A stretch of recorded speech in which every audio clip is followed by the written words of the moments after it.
地狱乌噜噜，串堆传道甲牧师。新俗语，作者瓜医师，台湾教会公布，1941年11月680号。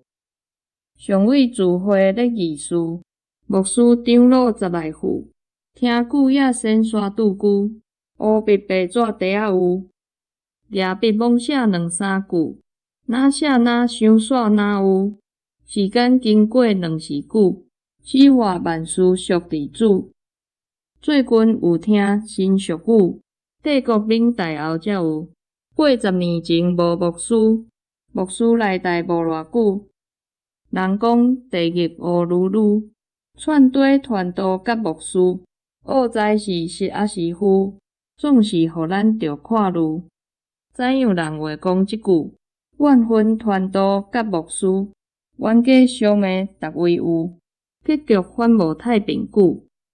传道牧师着学主，对内对外全无事，时时着听主吩咐，袂点天动万年久。